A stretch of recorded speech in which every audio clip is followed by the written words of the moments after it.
Hey guys, this is going to be the last entry in my video blog.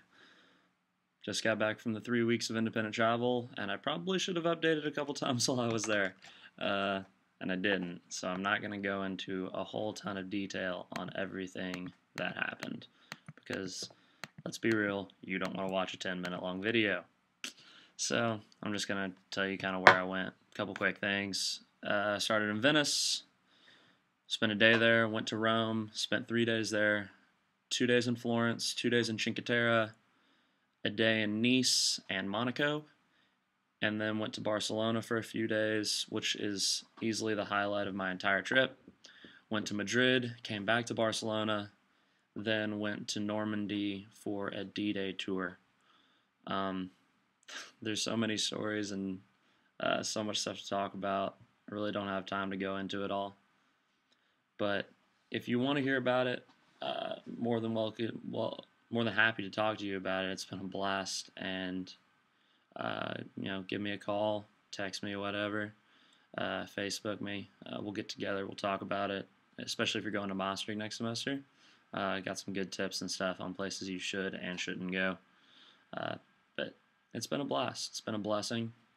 My final country count is 13.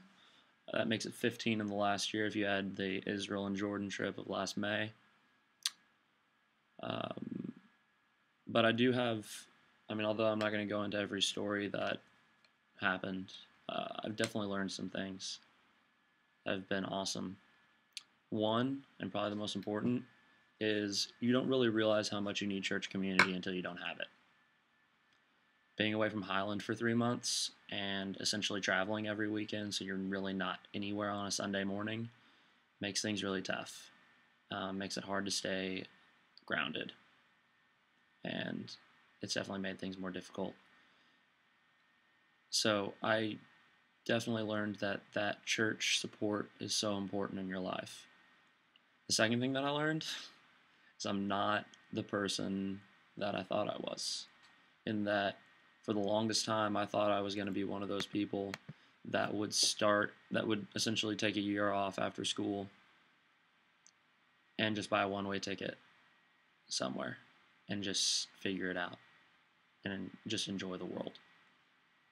I figured out I'm not that guy. I'm okay with that I'm not that guy. I figured out that I'm somebody who, frankly, I love Texas. I love where I'm from. And probably never going to actually live anywhere else. Doesn't mean I'm not going to travel anymore, because I'm going to, but I don't think I'm ever going to live anywhere new. That's okay. And the other thing that I figured out about myself, and this one's just kind of funny, is that I walk incredibly fast. And it's hard for people to keep up with me. But it made things pretty interesting in some places, and it made things a lot of fun. Anyways, after this trip, I could tell you every story, and we'd be sitting there for hours. I'd love to sit down and talk to you about it a little bit, but if not, it's whatever. Just give me a ring if you want to talk about it. I also feel like I could write an entire guidebook. So I've got some great stories, some great tips. Y'all have a great day. I will see you, Texas, on Sunday. Can't wait.